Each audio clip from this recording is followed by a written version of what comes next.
Hello and welcome to Real Reviews.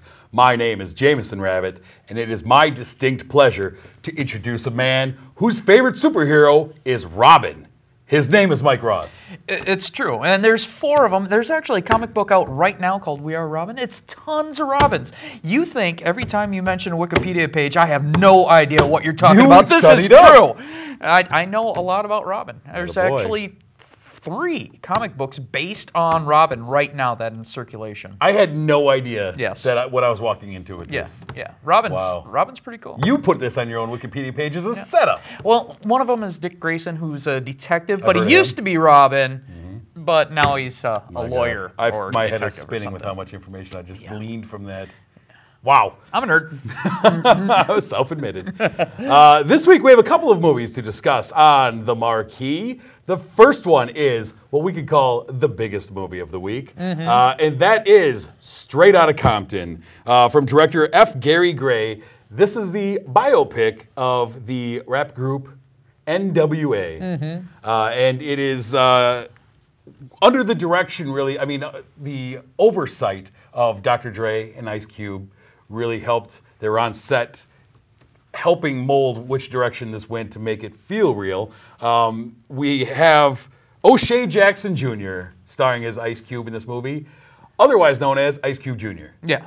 Ice Cube's son playing his dad. An uncanny resemblance. Fantastic job. Yeah. We also have Corey Hawkins playing Dr. Dre, Jason Mitchell as Eazy-E, Neil Brown Jr. as DJ Yella, and Aldous Hodge as MC Ren. That is your NWA. And we bring in Paul Giamatti as Jerry, the manager of the crew. And it's basically the story of how NWA was formed, how they were brought together, and the rise and fall, I guess, of a rap group that had a meteoric rise, and then things started to fall apart. And it really is a huge story that they took on. A really ambitious story. I thought it was going to be just about the NWA portion of their careers. That's really only the first half of the movie. Yeah. NWA is formed, the craziness that's within, and then the splintering starts with members leaving. Even though it was about NWA, it felt very heavy on Eazy-E. So it's no NWA and the following to the end of Eazy-E's life. What I really liked is, first off, Jason Mitchell, who played Eazy-E, was spot on. Oh, yeah. He was the Eazy-E that I remember. And the thing that I like is you learn from the movie, and I knew from growing up with this group, is there was a lot of heat between these members. A lot of heat between them. And I like that it was very fair. This could have been, because it is under the control of Ice Cube's production company, and Dr. Dre is involved in this as well, that they felt fair to him. It didn't feel like they were trying to dump on Eazy-E because he's R.I.P. He's gone. Yeah. And so I liked that it seemed like it was a very real, very fair piece to him. Suge Knight's in this movie, plays a huge role in this movie, as he did in life. And he also it's interesting because he was arrested on set for this movie, ran a guy over while this movie was being made. He's sitting in prison. They were very honest about who he is and what he's all about, too. All of that was really interesting to me. It started off with such a strong narrative, telling the story of how these guys got put together, tying it in with the race issues in Compton in the early 90s, the late 80s, early 90s. Yeah. Really, really enjoyable narrative to the story. What do you have to say about Compton? Well, I'm going to start off with the negative first. It's actually a short list. This is a great movie. First, I thought it ran a little too long. I think they're 2.5 hours. They were a little apparent to who was making it. They had about a good 15 minutes of Snoop Dogg that really had no basis in the movie. He didn't enhance the movie at all, but for some reason they decided to put him in besides everybody's. Let me piggyback off that real quick. Yeah. Because that is one of my issues is, in the middle, it felt like they were just throwing references out as fast as they could. Snoop shows up, and it is almost to the point of like, what's your name? I'm Snoop Dogg. Yeah. Moving on. Hey, you're Tupac. I sure am. Moving on. It felt like they tried to throw too much in, like Dre's working on Friday. Hey, I saw Boys in the Hood. Cool. It felt like they're just trying to jam everything that they did. I saw when they did it with Tupac. I felt the same way, but with Tupac, literally was like, "Hey, you're Tupac," and they walked off. With Snoop Dogg, they were like, "Hey, you're Snoop Dogg. Now have some kind of dialogue that really doesn't mean anything to the movie, and let's have another little scene where you're making your new song while." I like the kid that played Snoop though. We saw him in Dope earlier this year. He did really good. But if I wanted to see, people faking to be, I would go see a show in Vegas or something. All right, continue. Go ahead. Two. Also, because it's so heavily with Dre and Cube, making this movie, it wasn't really truthful to who they were, especially Dre. Dre was, he beat women mercifully. Okay. That one reporter, he tried throwing down the stairs, and it didn't work, so he kicked her in the ribs and face. Yeah, that's they cut out some violently of the revengeful. It's important. That happened during this time, and that's who Dre was during this time. He might not be that man now, but he was then. And number two, they're, and this really doesn't have much to do with the movie, but they're advertising it kind of to kids. Just a couple days ago, I was watching I flipped across and came across Teen Choice Awards, and the actors to this movie came out. Now, this is a rated R movie, and very strongly rated R. Yeah. It really shouldn't be like, hey, everybody, this is an educational documentary about a really good band. Now, these people were real bad people at the time. Their music was great. They were artists, but they weren't people that you should look up to. Now, that's for Donna Marie or or someone else. These guys were mean and vicious, and they did a lot of illegal activities.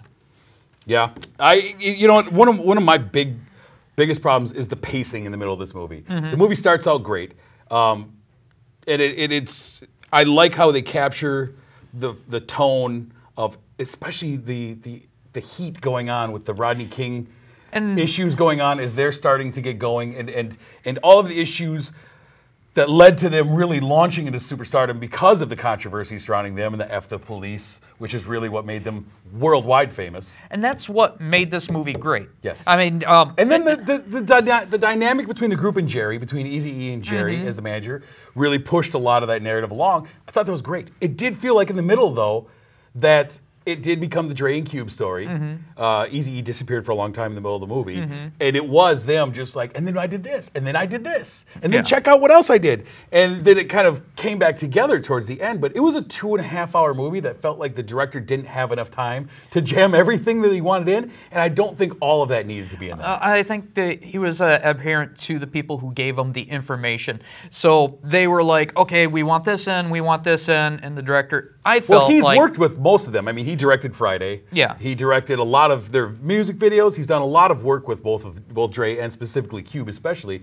And so, yeah, I mean, he has a history with these guys too. And I mean, he's like, yeah, remember, I did this with you guys. What I would have liked to have seen him do is say, we have enough faith in you that this is going to be a blockbuster film, and you could probably make 2 movies. Because I would have loved to have seen this cut down a little bit and then make a sequel with maybe focusing on Suge and Tupac. Yeah. I mean, I think that would be phenomenal, and people would pay just as much money to see that as they did for this. Yeah. And this made a lot of money. It did. Now, it sounds like we don't like the movie. No. We're only talking about what we didn't like. No. I thought that the acting was pretty great. Yeah.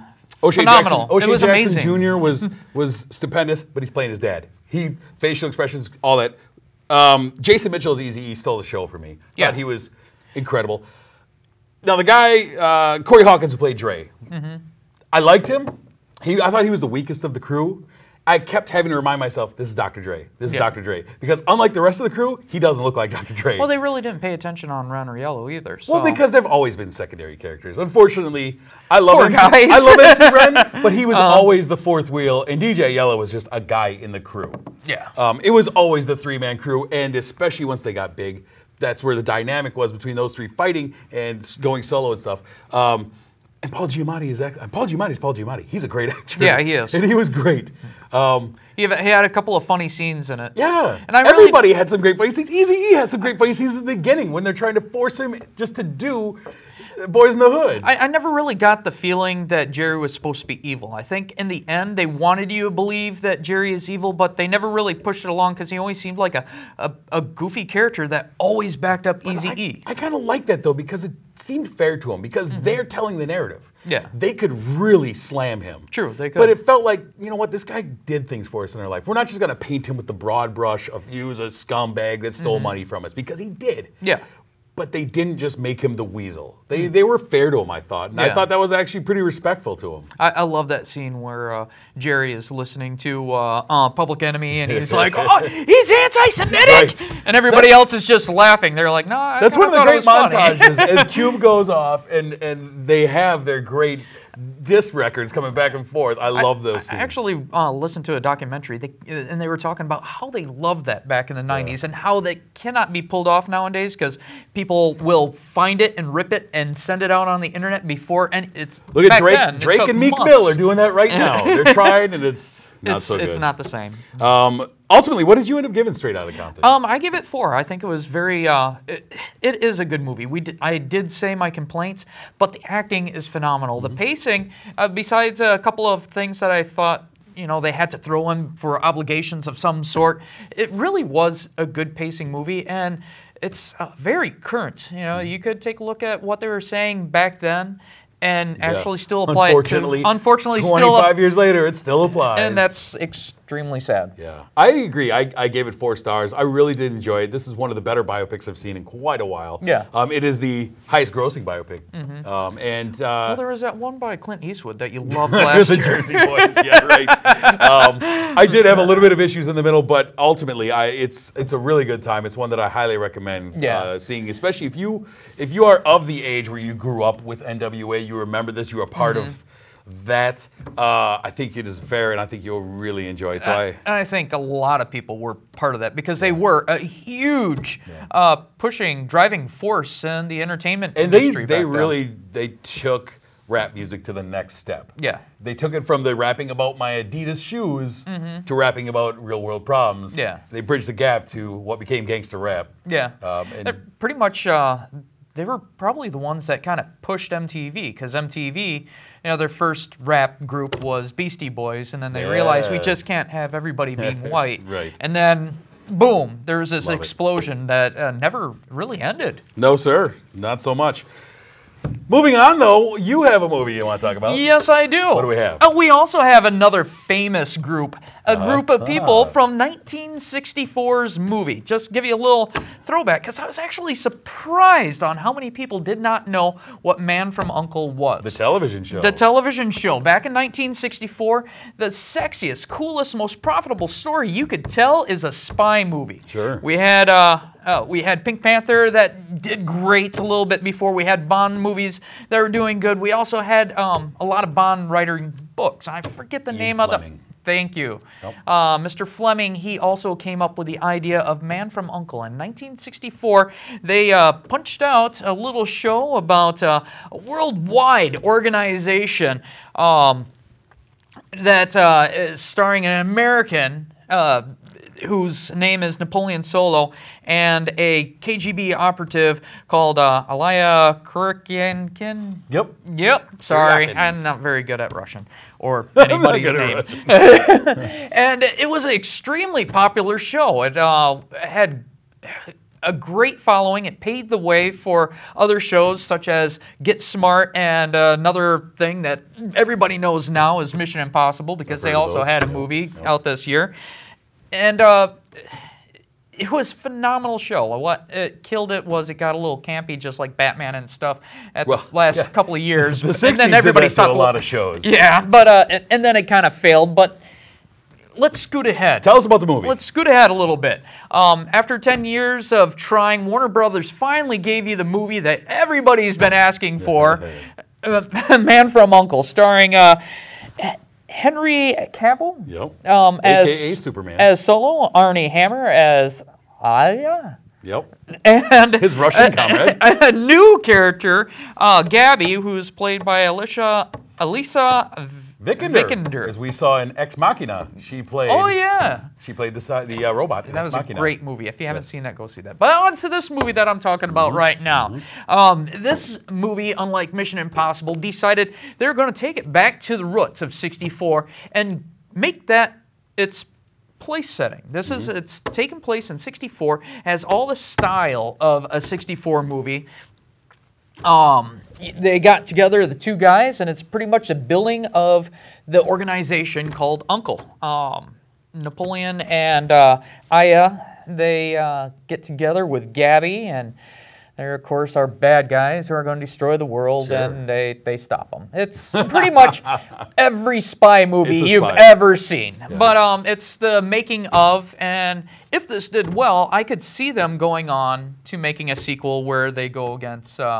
I think it's Thrush, which is the evil world. My baby had Thrush one time. That was rough. That was a rough time. I can understand why you want to fight him. Yeah, well... Get your uncle to fight the Thrush. Unfortunately, if you have not heard about this movie this weekend, you will never hear about it because it made... it was a $75,000 budget, 10 years in the making to make this. Budget.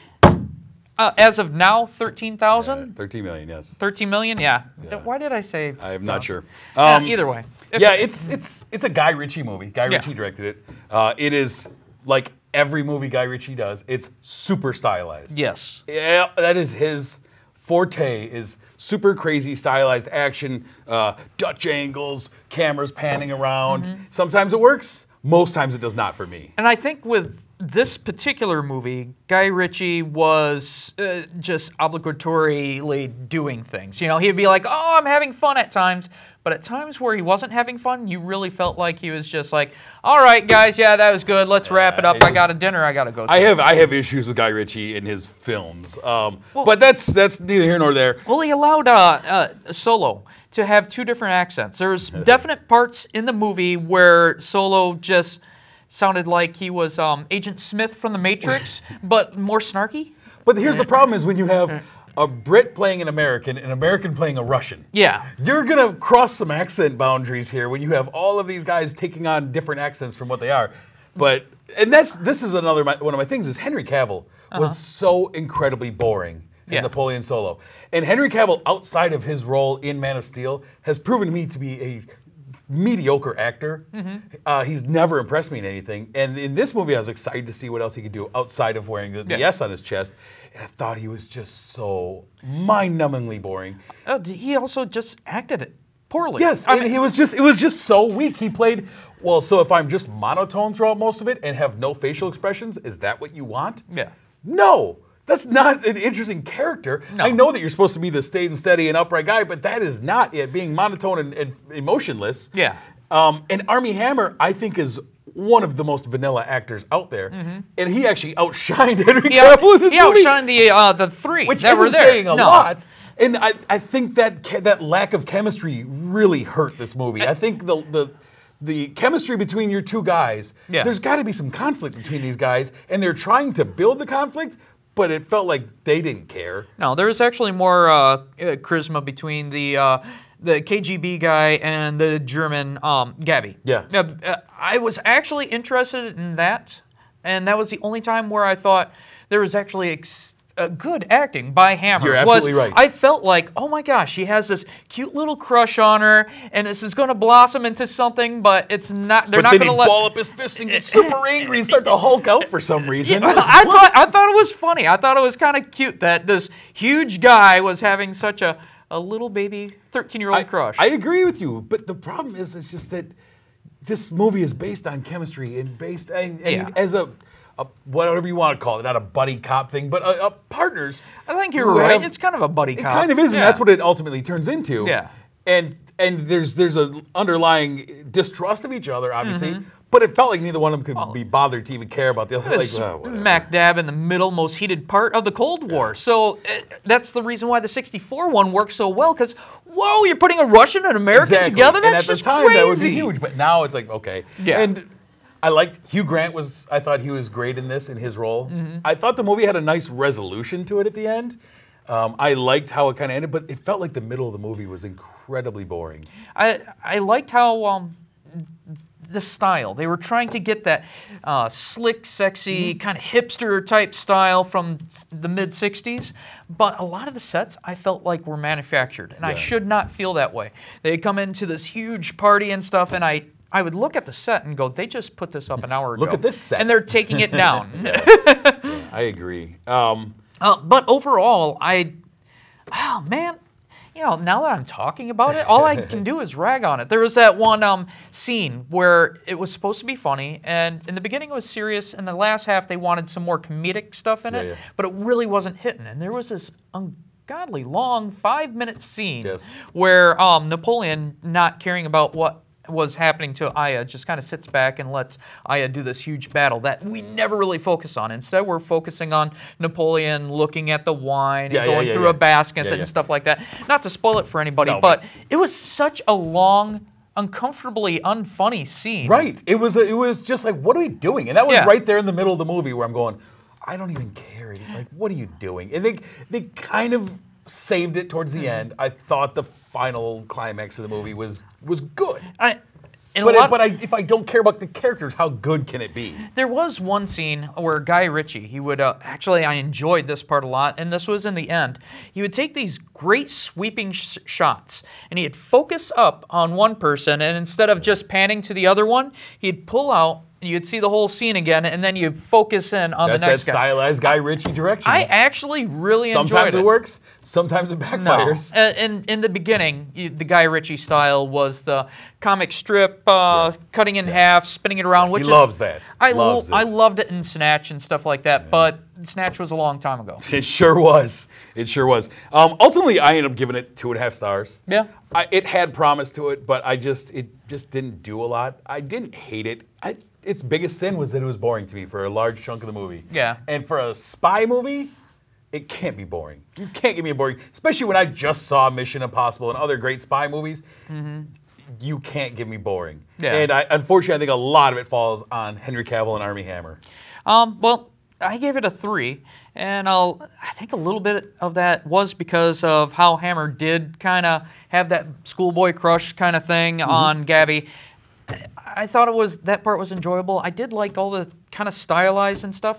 I just really wished Guy Ritchie spent a little bit more time on caring about this project. Not so much though, huh? And, yeah, unfortunately. But you know what? There are better spy movies in the world. There are. There are, especially spy movies that came out in 1964.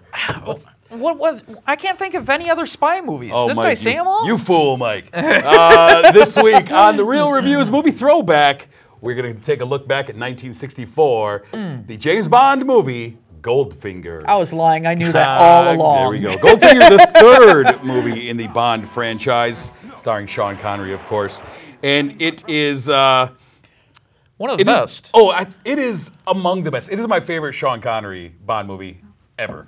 And because it set up so much of what we know of the Bond franchise and spy movies altogether. I mean, so many classic spy movie tropes were made out of Goldfinger. Yeah. From the gadgets were really a big part of this movie. The great lines that are cemented, like Goldfinger's line of, "No, I don't expect you to talk, Mr. Bond. I expect you to die." That is the most famous quote out of all the Bonds. Everything about Goldfinger as a character has been ripped off a billion times. Oh, yeah. And the nature of his going back and forth with Bond. Has any other movie tried irradiating all the world's gold supply so their gold is worth more? It's just, I mean, he sets the tone of what Bond villains are. Yeah. And the back and forth of him explaining his whole plan to Bond as you're about to die. I'll tell you everything I'm going to do because you can't stop me. And out of all the spy Bond women, I would say the Bond woman in this movie has the name that makes me blush the most.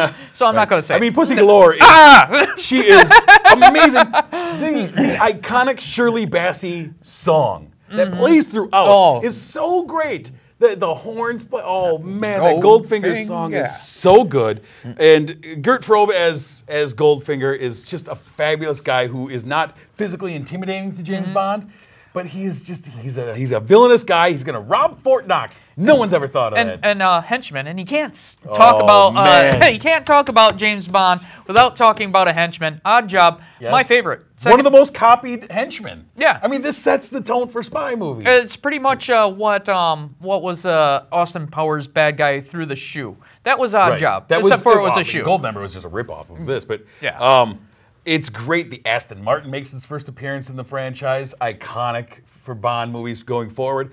And if you want to talk about what I consider the most handsome man in Hollywood, Sean Connery in Goldfinger, that man is getting it on. I mean, that face on a young 1964 Sean Connery, woo!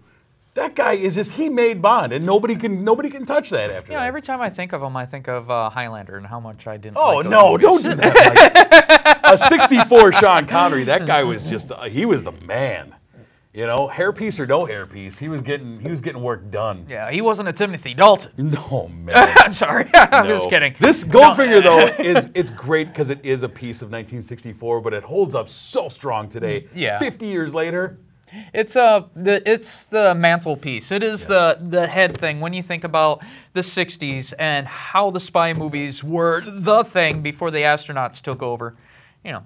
It's great. Before Bond got really hokey with the Roger Moore movies. Yeah. And this was great. It was Bond getting work done. We're seeing things we've never seen before. And I love it. It is Goldfinger's up there with the new Casino Royale and On Her Majesty's Secret Service. It's my favorite Bond movies. What about Dr. No? No. No? Oh. Not making the list in my top 3. No on the Dr. No. Not on the top 3, no. This is my favorite Connery one. Yeah. Well, that's, I would say, yeah. Yeah, it's great. So if you have not seen Goldfinger, or you haven't seen it in a while. If you're that kind of person who doesn't like James Bond movies, at least watch this one before you could say, I don't like James Bond movies. Revisit it if you haven't seen it. If it's been a while, revisit 1964's Goldfinger. It is well worth it. But taking a look forward real quickly, Michael. All right, let's do that. We have 2 movies coming out, coming soon. Best movies of the summer, I'm sure. Movie house story, yeah. Just to let everybody know, Blockbuster summer thing is done. Summer movie time is over, and we move into a transitional period. August 26th, we have No Escape coming out, starring Pierce Brosnan, speaking of Bond, and Owen Wilson. The embassy is being run over, and these gentlemen are fighting, I don't know. They're trying to get the family out, and trouble's coming. Personally, do you think this is going to be better than November Man he did last year? I mean, I think I gave November Man a half a star, so I hope it's better. I really hope so. I really do too. Oh, man. But you know, it could be worse. It could be? Yeah. We'll see. August 28th, we have a movie called We Are Your Friends. And I just proved my point. Starring Zac Efron and Wes Bentley about some privileged guys, some DJs out in L.A., and they want to make your life better by their DJ music. Yeah, overall. And their sparkly blue eyes. It looks like this whole movie is just about the sex appeal and not about story at all. Well, that's what this show's all about, too. Well, and that's why we're on the radio, folks. If you cannot watch us. Yes, sir. But those are our coming soons for the weekend of August 26th, 28th. Those are what you will be looking forward to, and we will be talking about eventually. We'll talk about it, whether you're looking forward to it or not. We would like to take this time real quick to thank our sponsor, Marcus Theaters, specifically the Palace Cinema here in lovely Sun Prairie, Wisconsin. Thank you for sponsoring our show. We do appreciate it. We always enjoy coming into your theaters.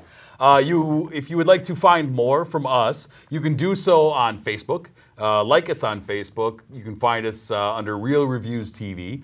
You can follow us on Twitter at Real Reviews TV. You can follow us there. You can tweet with us. You can do all these things. You can also find the show, if you're looking for it on YouTube, maybe that's easier for you to watch us on than ksun.tv. Or you could just put in our names, too. You can go on to YouTube and type in Real Reviews, KSUN will find you there.